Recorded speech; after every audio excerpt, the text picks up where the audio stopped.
Hello, my friend, and welcome to Pro Wrestling Daily. My name is Aaron Machbitz. Let's talk about the November 10th edition of Monday Night Raw. Obviously, the biggest thing to come out of that episode is John Cena is your new Intercontinental Champion. Now, my prediction, and I was going off John Cena Sr., that I thought John Cena was going to wrestle Dominic Mysterio at Survivor Series, and that's where he was going to win the Intercontinental Championship, but his last Monday Night Raw in Boston, John Cena's last Monday Night Raw in his hometown.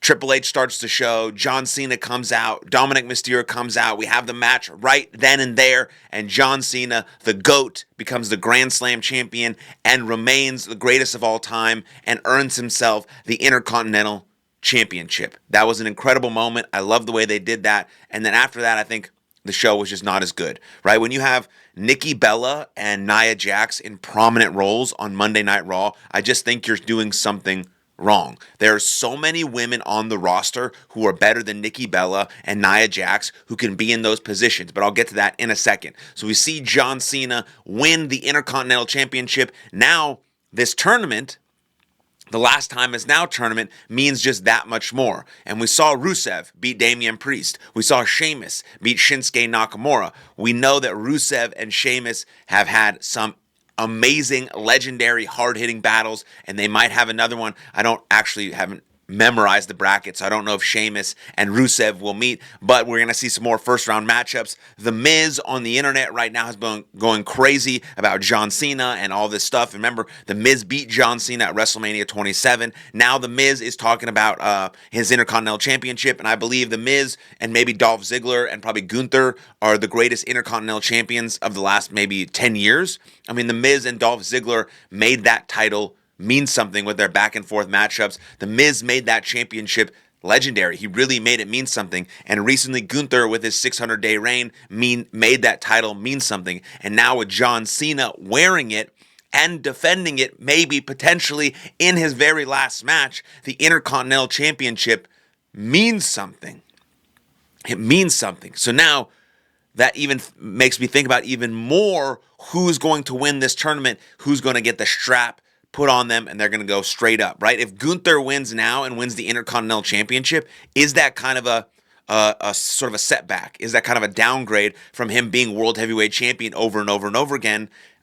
So we'll see. I don't know if Gunther is going to win now. Is it going to go to someone like The Miz, or is it going to go to someone like an NXT talent who climbs their way all the way up through the tournament and then beats John Cena, becomes the Intercontinental champion, and that's someone that WWE believes in? Is it going to go back to Dominic Mysterio? Is it going to go to Mark Henry's stupid pick of Joe Hendry? Like, there's so many different options the WWE could use here and use this win as beating John Cena in his final match and winning the Intercontinental Championship in the same match is huge for whoever it happens to. So it could be Gunther. I don't know if that's a downgrade or not. I'd have to think about that a little bit more, depending on what would happen next with him and the title.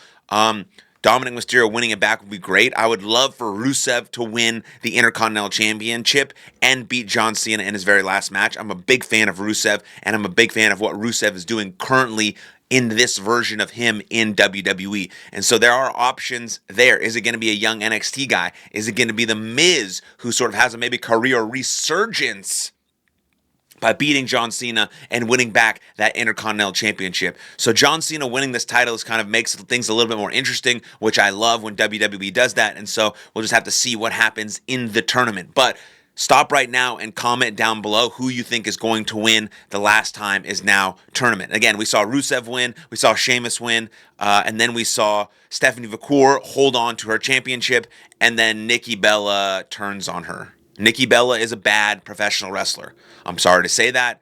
Maybe that's mean, but she is a bad professional wrestler. I can't name one match where I'm just like, wow, that was a great professional wrestling match. And I've done that for a ton of women's matches, for Becky Lynch matches. I do that almost every time Stephanie McMahon wrestles. I do that almost every time Io Sky wrestles. Nikki Bella is a bad professional wrestler, and I think it's a bad choice for WWE to have Stephanie McMahon feud with Nikki Bella for her very first, like, really, really big feud. Why not continue going with Raquel or Roxanne or something like that? Why does Nikki Bella have to be in the mix? Why is she in the mix? Why isn't there any other WWE women's superstar who can be in the mix, who needs that rub, who's better than her, who can do more work in the ring. Like, Nikki Bella's sort of fame is not that big of a deal. And she's not good at professional wrestling. And it's going to make Stephanie Vacour look worse because she's on the rise right now. If you don't have a good first challenger and if you don't have a good first run as champion, people aren't going to believe your second run. Look at Jey Uso, potentially. Right? So I just don't get the Nikki Bella phenomenon and why there's even a thing that's going on that they are partners and they're friends and then she turns on her. Nobody cares. It's a bad. Just keep going with actual performers who are going to be there day in and day out, who can actually hang in the ring toe-to-toe with Stephanie Vacour, because that's what makes her great, is her in-ring prowess, her stature, her aura, all those types of things. And Nikki Bella just can't hang. Oh my God, why is that so complicated to understand? And another woman who should not be featured in any sort of matches whatsoever, especially to end the damn show when John Cena has won the championship that night and CM Punk is on the show and Logan Paul's on the show and all these other people on the show. You're going to end with Nia Jax in that situation. Now, I love the fact that Rhea Ripley returned. She's a fucking beast. She got the biggest pop of the night. We love Rhea Ripley. I'm fucking fired up that Io Sky returned. She just was like... She was just jumping for joy, dude. It was so cool. It's like just real, genuine joy comes out of Io Sky. Now, I love that team of Ripley, Io Sky, Charlotte Flair, and Alexa Bliss. Love that team. That's a phenomenal team. But the other team, Lash Legend, pretty good stuff there. What I saw, I just cannot stand watching Nia Jax move or wrestle or work. It's just slow. It's like doesn't look vicious. And like when it is vicious, it's because she's hurting people. And it's just like, I don't get why she's featured. I don't get why Nikki Bella is featured, and I don't get why Nia Jax is featured. We can feature other women who deserve those spots, who are way better inside the ring, but that's how WWE set up the War Games. That's how they ended the show. Again, the team of Bliss and Flair and Io and Ripley, sick team.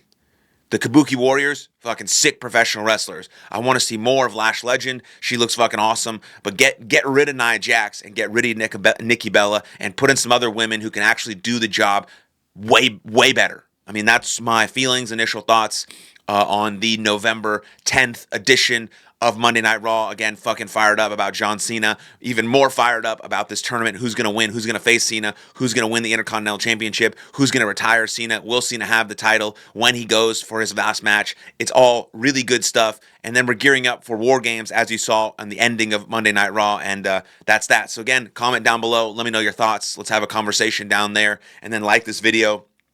Subscribe to the channel. And I'll see you guys next time. Lots of love. Cheers.